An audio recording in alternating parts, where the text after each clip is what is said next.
No, I'm not going to do that intro, but whatever. This is SUNSfan. Welcome to a brand new series. We have yet to name this series, actually. We're thinking about one-on-one. We'll get to that later. Again, my name is SUNSfan. Thanks to Doomraker for setting this all up. Essentially what this series is, and you guys let us know if you like it, I interview somebody from the community and ask him or her a bunch of questions, and they answer them. That's basically how interviews work as far as I'm concerned. And our guest tonight is Ayesee, the great and only beautiful voice, the golden voice, the sperm-inducing voice. Ayesee, how's it going, buddy?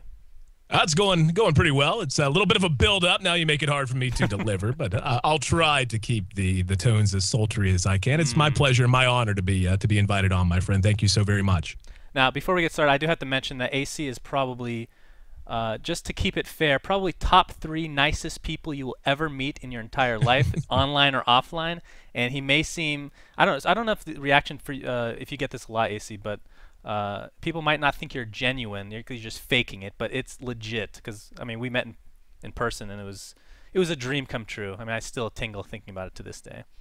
Again, you're way too kind, but honestly, it's, I mean, that kind of a reaction always cracked me up. It's like, you're fake. It's like, okay, so let me disprove you by continuing to do what I was going to do to begin with. I mean, but anyway, it's, you know, I've said this from the very beginning. When you go back to my very first interview with Gosu Gamers back about a year ago, actually, it was around March or April of 2012, a couple of months before I got invited to the International too.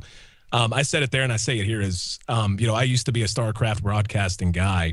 And as much as I love that community, the way that this community, the Dota 2 community, internationally, you know, here in North America, all across the world, has embraced me and shown me so much kindness and shown me so much support, it humbled me completely. And, you know, are you sure we're talking about the same community here?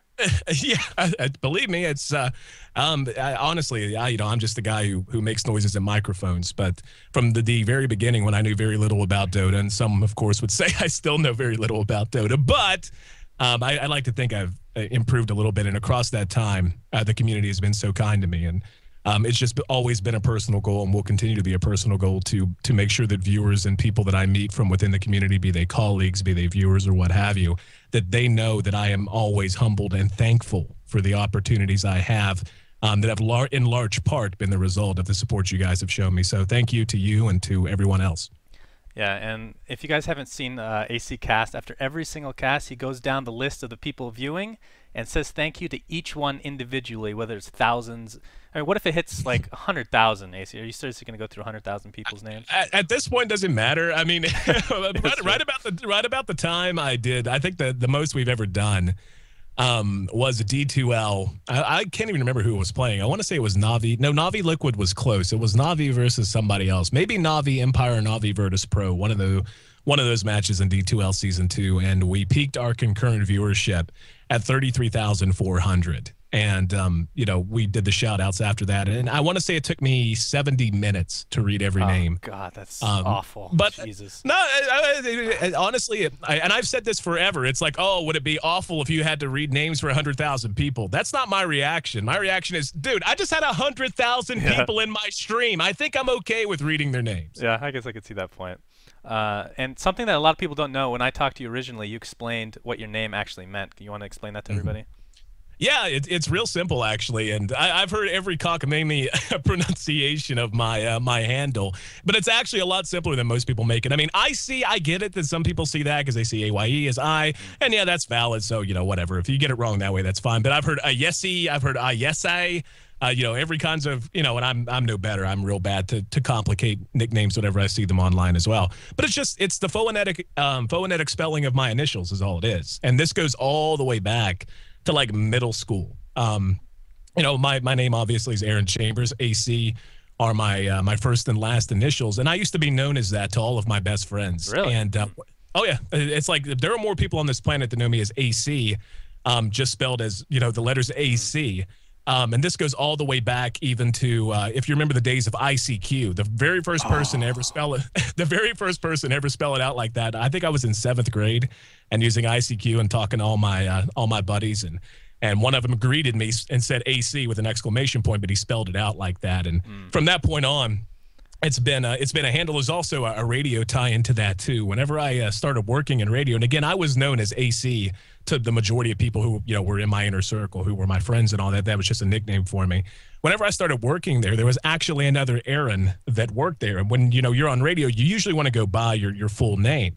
Her name was Erin Williamson. But the problem is you have stuff like Erin in the afternoon, Erin in the morning, that kind of thing. Mm-hmm. So with her already being there, they didn't want to have two Erins that would confuse the viewer. So they asked me to choose another name. And from that point on, I was known as Ayesee Chambers. I like how you showed, well, both you and I, our age with the whole ICQ reference. I still remember my ICQ number, as sad and disgusting as that is. But oh, wow. I missed that program. You remember the, what was it? I can't do falsetto anymore, but best sound ever. They used that on something else recently. I can't remember what it was. I want to say it was like a sound on Skype for like one particular release of Skype had it as like an error message or something. Oh, that's amazing. If you used ICQ, you hear that, it brings back memories.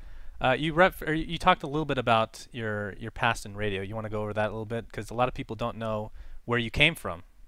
Yeah, it's I was just really lucky to have fallen in the circumstances I did, and very lucky to have had good people that were supportive and helped me out there. The long and the short of it is I graduated high school, and unlike most of my very good friends, I decided to stay home for a year and go to community college. And I wish I could say that was motivated by me believing that, I need to get my head on straight as a young man and make sure that I, save money that first year. No, it wasn't that. I was dating a girl that I thought I was going to marry, and I was just stupid. And, of course, it ended horrendously. But I did decide to stay home and go to community college for a year before going to West Virginia University. And, being at home, it's like, I can't just go to school. I need to get a job, too. And right about that time, the local radio station was hiring talent. They weren't real specific about what they were going to do with the employee. It was basically you were going to have a chance to be on the air. But every radio station, even the big listenership radio stations in big cities, they tend to have some gopher types. They tend to have people who are more studio technicians than they are voice talent. And I'm pretty sure that's exactly what they were hiring whenever I went in. But the good news is, I went in and they liked what they heard from me. And, I guess the voice that everyone seems to enjoy so much, I'm very thankful you guys do, because it's not like I could change it. But they said I had a good voice for radio and all this. So I started out at the age of 18 in radio, and started out just as a studio tech, mostly turning knobs and pressing buttons and all that. I mean, whenever you're talking about a full-service station that doesn't just focus on music or doesn't just focus on talk and doesn't just focus on top 40 or sports, but a full-service station that does all of that, especially in a smaller market, usually a lot of the stuff that's going on is either going to be 100% hosted or 100% studio tech. And I started out as a studio tech. But there was a guy there. What was his name? Bill Sheridan. That was his name. He was, one of those relics from like World War I. You know what I mean? The guy was he was older than the pyramids. He had been around forever, and he had just retired about 6 months before I got there, but he still came in. It's one of those things that's cute, but it's kind of sad. It's like he comes into the station because he did nothing but that for most of his life. Yeah, exactly. But he knew everyone. It's not like anyone was put off by it. It's just like, he's an old guy. He worked for like 40 years at this radio station, and now that he's retired, he just doesn't know what else to do with his time. So with him being there and me being the new hire, he worked with me a lot, direct one-on-one. And, in retro, I hated it at the time because he was this cranky, cantankerous old son of a bitch. But to put it mildly. Now, yeah, put it mildly. Exactly. But looking back at it, I think whatever abilities I had and still have were really given a kickstart by him. He showed me the art of breathing, for example, the art of being able to project your voice even though it doesn't feel like you can, how to tighten your muscles and use your stomach to affect your speaking. And, it was annoying at the time, but it was well worth it. That sounds like jerk-off methods. Exactly. I mean, I'm pretty sure that's the key to all of radio and all of broadcasting is just take the same approach you do to masturbation and just bring it on into the studio. I'm sure your studio tech will love you for that. You heard it here first. Ayesee is for masturbation, everybody. Actually, is that did you know you had an amazing voice before that gig, or was it just something that you just had no idea until they told you that you had a radio voice? I still don't know that I have an amazing voice, to be honest. And I think that's typical. I mean, that's not false humility. It's, anyone who does anything where it's put in front of other people, and I'm sure it's the same with you guys, doing video or what have you. Whenever you watch it, all you see are the mistakes or the things you're not happy about. Yep. All you hear are the things that you're listening for or watching for. that you think are shortcomings. That's how it is whenever I listen to myself. And I that's just the most legitimate way to put it. I'm just glad you guys like it because it's what I'm stuck with. And I'm hoping, yeah, that's exactly the word I need to use. I'm happy that I can serve this great community and that I have a chance to work in the gaming industry and work in esports because of it. So thanks to you guys for enjoying it and certainly for being so supportive. I'm exactly the same way because, like this interview, for example, I'm not going to watch it, or if I do, it's going to be on mute because I cannot stand the sound of my own voice. Like literally cannot stand it. It's really annoying to me. But thankfully, people don't mind it, so that's a good boat to be in, I suppose.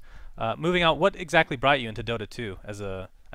You said you did StarCraft before this, briefly. Right. For how long? Yeah, I was in StarCraft 2 for about a year and a half, 2 years, give or take. And this goes back to, and I'll briefly touch on this. I won't go through the whole history, but the long and the short of it is that, and this shows up in other interviews I've done. I was a business owner for a while. I owned a print publication on the campus of West Virginia University. Did that for a couple of years. And then I just decided I wanted out of it. I wasn't very happy with the amount of work that I was putting in and the relatively small financial return on it. I mean, I was making okay money, but, putting in 16-hour days, 6-7 days a week, it just was not worth it in terms of, my quality of life. So I got out of that.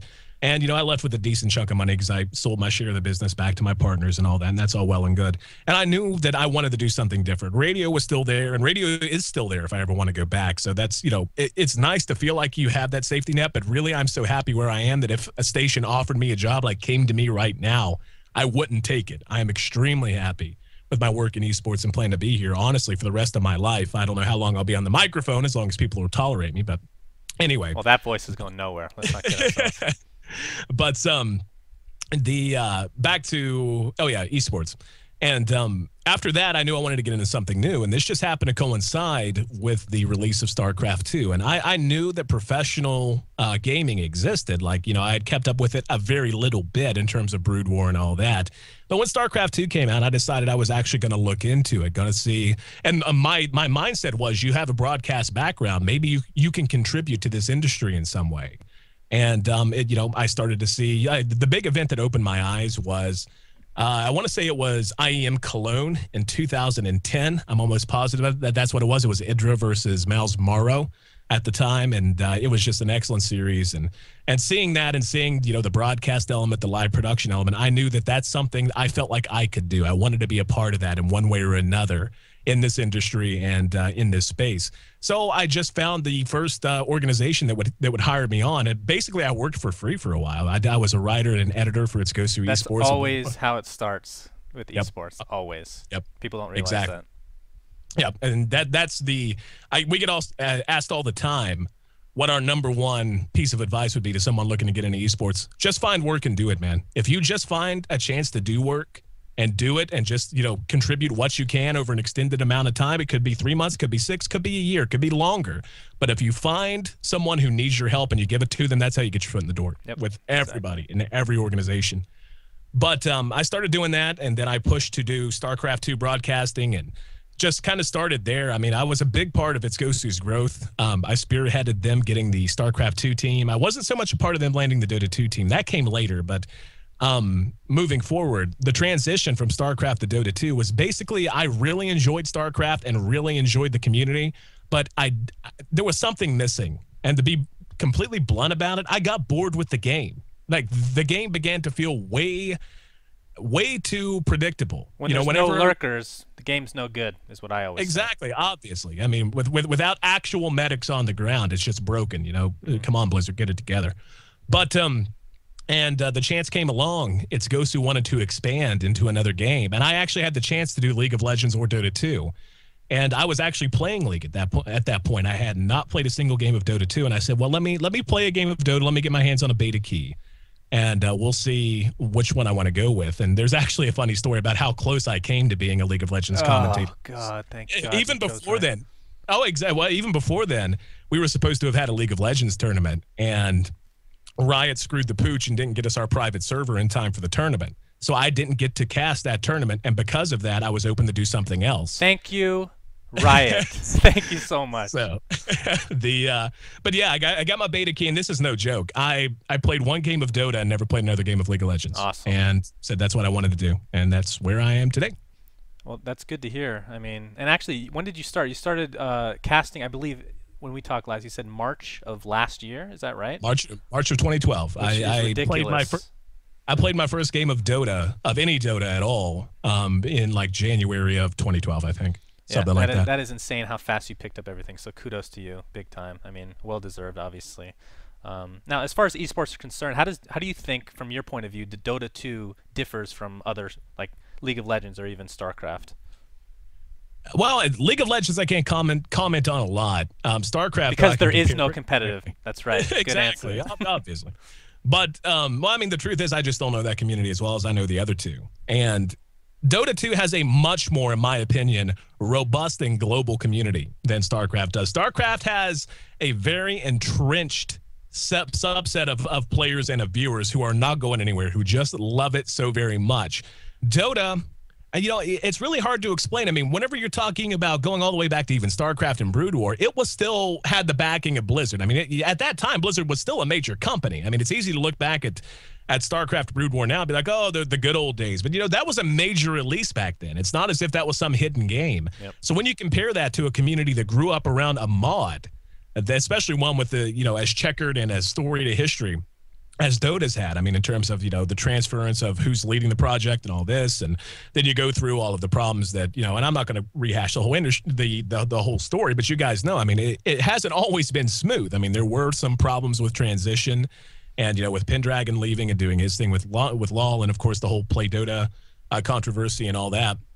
I mean, it was just a, you know, you have a community that I feel like is a lot more passionate, and that's likely to get me flamed very much from the StarCraft community.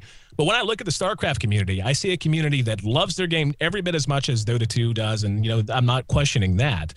But for those who have been playing this game for, you know, a decade now, who have been here through every step, there is just a level of commitment and a level of love for the actual game itself and for the competition that surrounds it in terms of the esports category that I just don't think is equaled anywhere. And that goes all the way across the board. StarCraft, League of Legends. And again, I don't know a whole lot about League, but I can look at their events and say, you know what? It just doesn't feel the same to me as a Dota event. And that's one reason I love that I get to be a part of this. I get to be a voice on a stage who is, you know, who is leading the cheer coming up from thousands of fans for a game that I honestly think has the most passionate and dedicated fan base on the planet. It reminds me kind of it's kind of like the Counter-Strike of its genre, if you will, where, I mean, a mod taken out of nowhere, it's just some random guy made a mod and just explodes into a major release game. Although Counter-Strike is pretty much dead at this point, unfortunately, Dota's kind of taking its place. And a lot of the players, I don't know if you know this, a lot of the current players are ex-CS players. They just transitioned to, it was just kind of the thing to do at the time. But yeah, right. I totally agree with everything you said. Now, actually, let's get into TI2. You start casting in March of 2012, and you're at the international casting. Tell me, how is that possible, first of all, and how did you like TI2?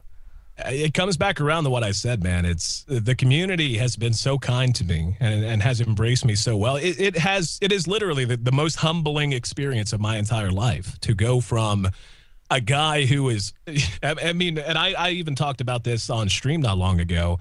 Monthly Madness was the first Dota 2 tournament I'd ever done. I'd never casted a game of Dota 2 until Monthly Madness for its Gosu started. And you were at top of Reddit even then with your amazing voice.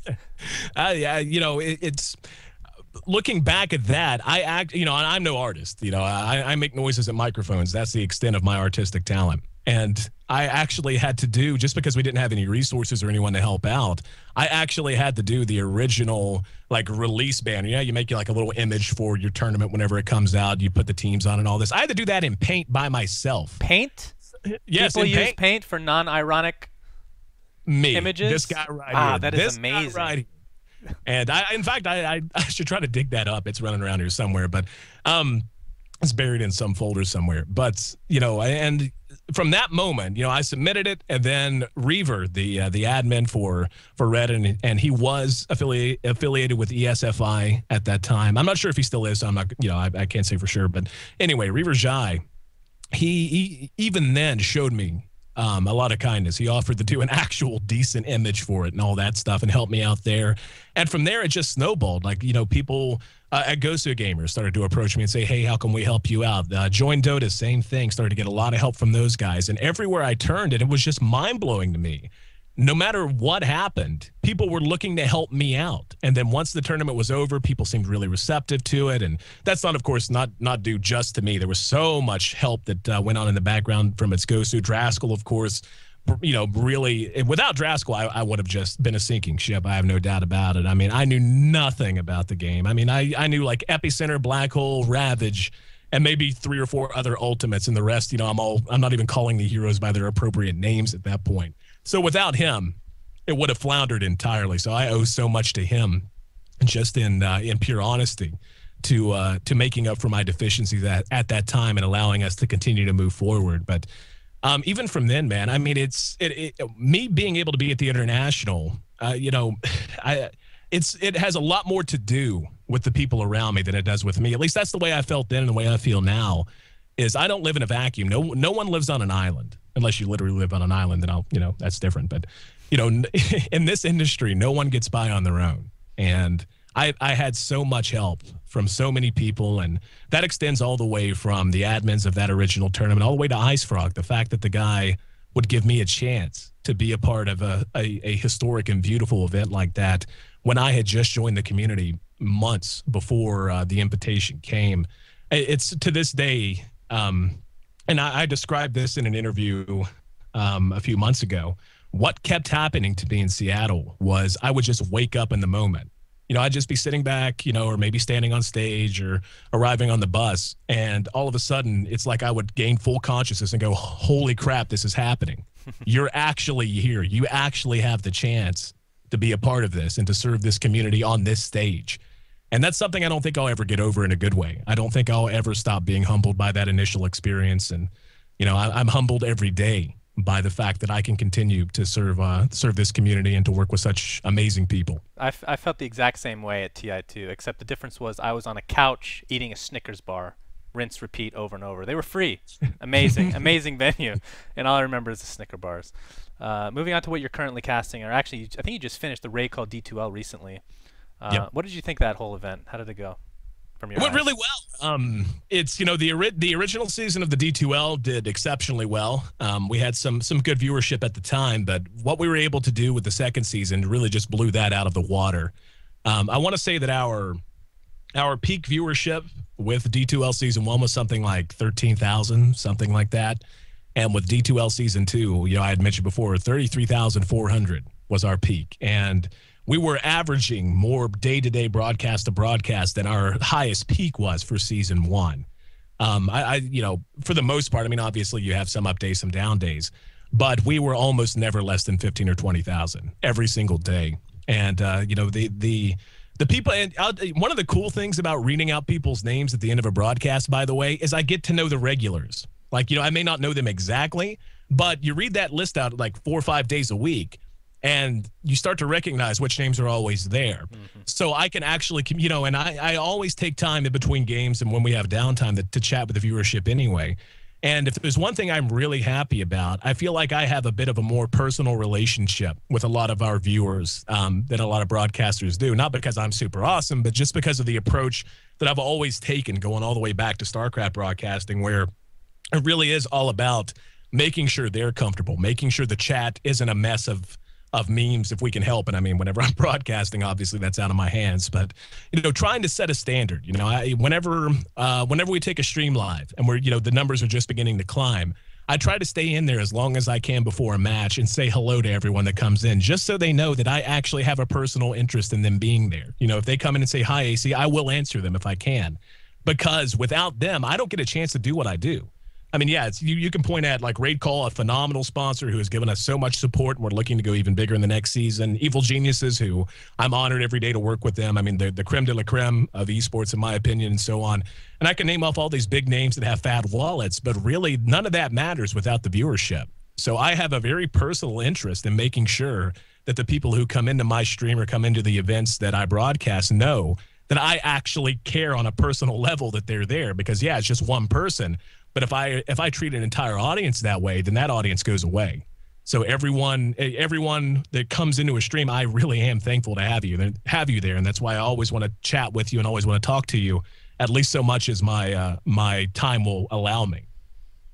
So essentially what you're saying is you're the ultra professional. So segueing into the opposite of that, what did you think of the DDoSing for G1 League? How do you think it was handled, actually, first of all, from the organizers?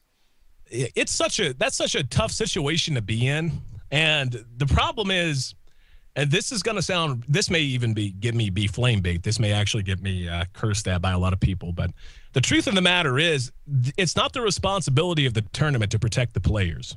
It's the responsibility of the players and the teams to protect themselves. Now, I'm not saying that they deserve to have it happen. I'm not saying that, it's like, oh, this is just what they get for being so lackadaisical about securing their networks. It's not that at all. I mean, it's BS regardless.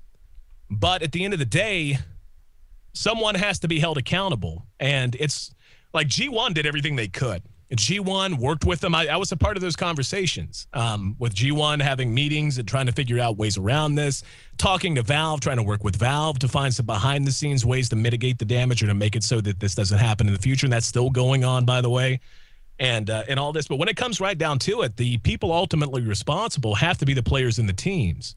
And the way G1 handled it, I feel like it's acceptable to a point. And I feel, when I say to a point, I mean, obviously we're in good shape heading into the resumption of G1 play this week. We resume on Tuesday, I do believe. Not sure when this interview will be published, but yeah, it'll be Tuesday the 23rd, if I'm not mistaken. We get back underway. But let's say it happens again. But let's say that we come back on Tuesday and Wednesday, and it happens in every match again, and we have to move those matches again. There are two solutions that can be used in that instance. It's going to be either cast from replays, which is honestly a horrible solution. It may be the best we can do given the circumstances, but I think if you ask most people in the community, they'll tell you that they don't like watching broadcasts that they know are not live. Like, I've seen the sentiment expressed on Reddit a lot. It's the idea that you have this top tier of teams and there's so many events going on. We have such a saturation of content that there's never a day when you can't go find a VOD to watch that you haven't seen before.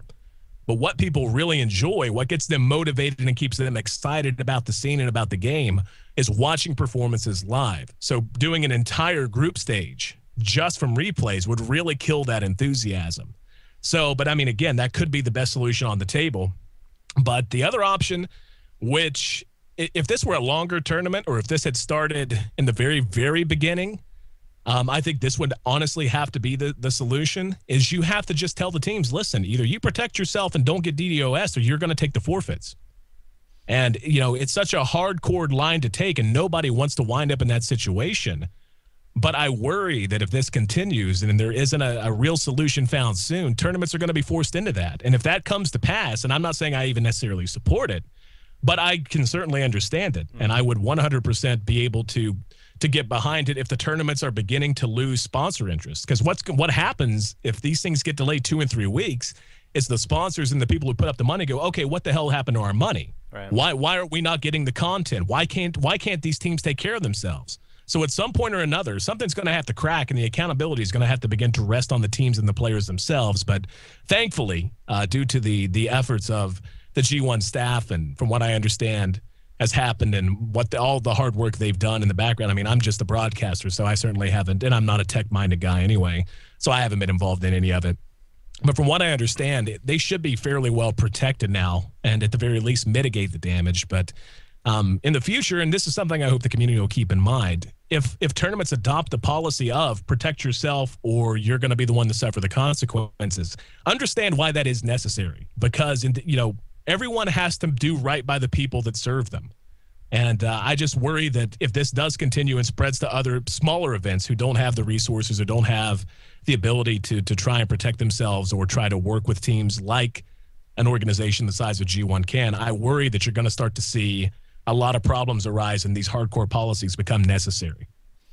Well, I was actually thinking about this the other day. I mean, I agree to a certain extent. It's kind of like, I feel like a last resort saying that you're accountable for yourself, but why not just why not live cast it except don't stream it. You can rebroadcast the stream, if that makes sense. So you're rebroadcasting something that hasn't been seen, so it still has that live feel to it, but the DDoSers have no idea, you know, they have no idea who to actually DDoS because it's not actually live right now, if that makes sense.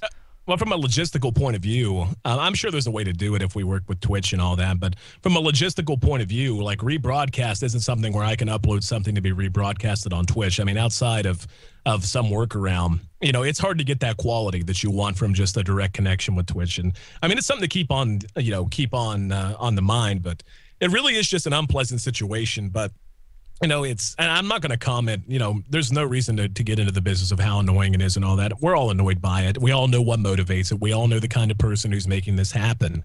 And to me, the best way to cope with it is just to deal with it and move on. All of the attention that's given to it, the more attention that's given to it, these people are going to just feel more justified. They're going to, you know, turn to their buddies and backslap each other and talk about how awesome they are doing it for the lulz and all that, you know, nonsense. So instead, we just cope with it and move on from there. And I think G1 has done a phenomenal job so far. And I'm really hoping and I anticipate a smooth day of broadcasting come Tuesday. Yep, I think we all do. But I will say one good thing that came out of the DDoS attacks, and I haven't gotten a chance to see it yet, and I'm going to ask you if you can upload it, are some stories apparently you've been telling on your stream that people have been like loving. They've been obsessing over them, and I'm telling you should upload them to YouTube immediately. They're already there. Okay, I will watch them after this interview. So yeah, how did that come about exactly? It goes back to the radio background, man. I can't stand silence, and I also can't stand downtime. I mean, in esports, it's acceptable to have downtime between matches, and that's all well and good. But what I couldn't stand and what got me John at the microphone in those circumstances was we didn't know if we were coming back. We didn't know, or, you know, or in the case of, you know, someone losing someone in game and you have that pause that could be indefinite. You know, it could be anywhere from 5 seconds to 15 minutes. And what are my options there as a broadcaster? Okay, like let's say we have a player drop and immediately his teammate says he's getting DDoS, he's going to work on coming back. That literally could be 5 seconds to 15 minutes or longer, as we saw in a couple of cases in the G1. At that point, I can either pop back out to the front screen and bring the music up and just, you know, sit quietly and chat with the viewers, chat with G1. And, you know, I did that some. Or I could just sit there quietly in game, which, you know, that I even said this in one of the stories. The scariest thing you'll ever hear on a radio station is silence. If you hear quiet in a radio station, you panic. Like, and that happened to me. I want to say twice it happened to me. Once when the power went out, and the power went out on a part of town that controlled something to do with a satellite or something like that. And the second was in the tale of the padlock in the forest fire, which I think was the very first story I ever told. But you know, it's just an uncomfortable feeling. You're trained that downtime's a bad thing. You're trained that silence is an immutable sin, that you cannot allow silence to persist for more than a second or two. So, you know, it just got to that point. And what I tended to do and what I've done in the past is I'll give it a couple of minutes when we have a pause like that. And then I'll say, okay, we're going to do a rain delay call-in show. And I don't know if you listen to baseball or watch baseball, but whenever there's a rain delay on baseball radio, like whenever there's a baseball game, the radio broadcast, if there's a rain delay and it's an indefinite amount of time, they kick it back to a studio host who just does a call-in talk show about either that game or about the local team or what have you. And I always thought that was a real nice way to deal with unplanned, unscheduled, and unpredictable downtime. So I started doing that. With the viewership, and you know, I stream on a delay, so I can't interact with them directly. But what I can do is say, okay, it's been a couple of minutes. Any questions you have, about me, just treat it as a call-in show, and I'll answer the questions from the chat. And I started to do that, and I think just someone said, "What's your funniest radio story?" or something like that, and that's what got it started. And I told the story of the I've dubbed them all the tale of something and something, and that particular tale was the tale of the padlock in the forest fire. And you can find that on YouTube, by the way, at youtube.com/ACTV, selfless plug, blatant plug, very, very much self-motivated, no selfless there. But anyway, it was just a question like that, and everyone seemed to really enjoy it. And then I did it the next day because we were having issues, and I was starting to get text messages and Twitter messages saying, dude, your viewership is going up while you do this. Like I was gaining viewers as I told the stories. And so whenever I had a chance, I told a few more. And, there's a few up there. And I've got tons, if anything, being a redneck radio host from southern West Virginia, you do find yourself in some pretty fun situations from time to time.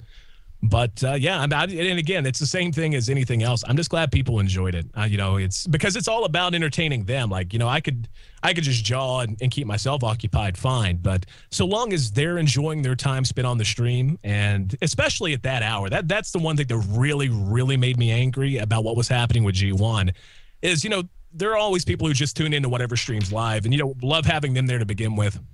But like for G1, especially the American viewership, like I'm getting up at like midnight and 1 in the morning. That's pretty sick. To get ready to broadcast these. These broadcasts are going live at 4 a.m. Eastern Standard Time. So if they're, the American viewers in particular, they're setting their alarms to get up and watch these broadcasts before work.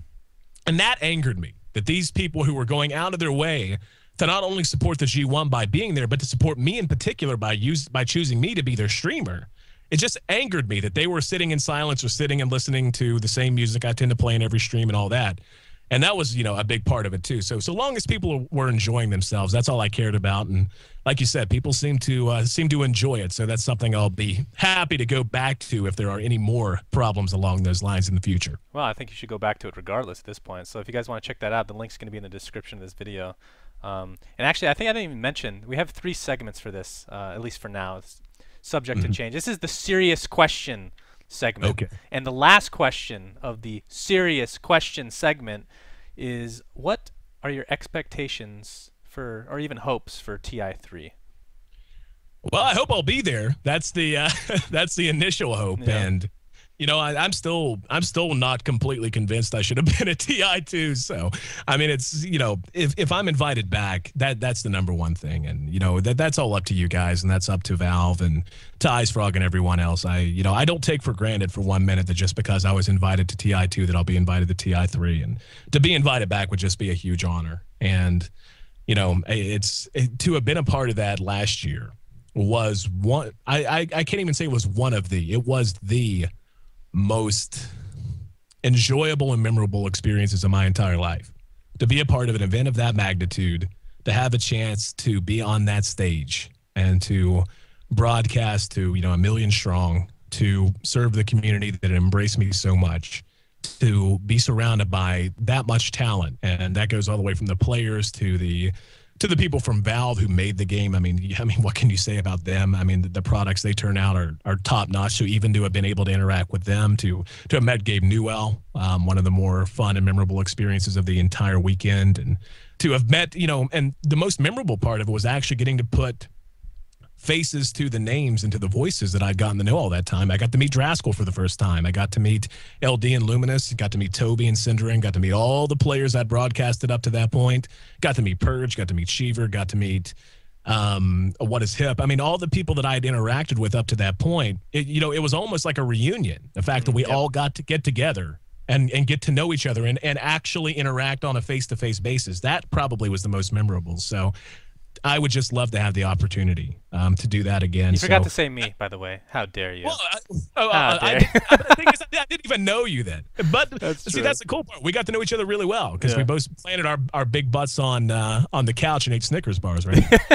And Junior Mints, don't forget. I love those. Exactly, so Junior Mints. They needed snow caps, man, just to give it the full movie theater feel. Yeah, that's true. But I completely agree, because it was extremely memorable for me too, and I didn't even cast, obviously. I mean, I was just sitting around doing nothing, but it was just being able to meet all these people you interact with on a yearly basis, which I guess at that time was a year basis. It's just insane I mean, even just meeting Valve was a privilege, to say the least, getting a tour of their facilities. I mean, of course, everybody leaves being super jealous. And I keep going back to the food thing. They have a freaking cafeteria on each level. Like, that is insane. Of course, I stuff my face, but I think it would be rude not to. That's how I look at it. Oh, exactly. You got to make sure you don't offend the royal, right? Yeah, exactly. But so far as the rest of it, I mean, outside of me being invited back, I given how well TI2 went and how well received it was, I'll tell you what one of the coolest things was for me, that really indicated in a very, very visceral way just how much potential this community and this game have. is at the end of each day's broadcast, or towards the end, whenever I wasn't on stage, I would try to wander around. I'd meet people, sign autographs, and that, or hang out and talk to people up in the VIP area and all that. But there was this makeup lady who was so insanely nice. Oh my God, she was so nice. And I remember coming downstairs, and she was standing next to the panel, where they had the panel booth for James and everybody. And she was watching them talk. Then she walked over to a monitor to watch the match as it began. And I just happened to say, "Hey, how you doing?" She said, "Hey, how you doing?" And I was like, "So, do you play Dota?" She goes, "No, I had never even knew this existed, but I can't stop watching it." Yeah, I heard the same thing. Yeah. Yeah, and that extended all the way to the event staff. The Benaroyo Hall, beautiful, so beautiful. I really hope they have TI3 there again. But, they have full-time staff, ushers and people who watch the entrances and the exits and all that. And these are people who I'm sure had seen some things, especially with PAX being in town at the same time and all that. But you would catch them just watching the monitors. And if you ask them, it's like, "Hey, so do you play?" It's like, no, I've never even heard of this. My kid might like it, but I think this is really awesome, and I can't wait for you guys to be back next year. That was a general sentiment that didn't just come from one person, but it came from almost everyone who was in the vicinity that, was there for another reason other than wanting to be there. But the production, the way it was handled, the personalities that came in and everything, it was just so very appealing. And I think based on Valve's proven track record of success and quality, the International 3, I think, can blow the International 2 out of the water. And I generally think it's going to, especially with the Chinese scene beginning to get its legs underneath them. I can't remember when their beta begins, but it's very soon. I want to say it's the 28th of this month, so like in a week, Yep. The Chinese beta begins. So you factor that in with the fact that we're coming up on, again, the International and all that. My hopes and expectations, honestly, I wouldn't even call them hopes. I am utterly confident, based on the enthusiasm, the passion, and the abilities of the people who drive this scene, the viewership, the personalities, the artists like you guys and all that. It's going to be a success. It's just a question of what magnitude, I guess, at this point.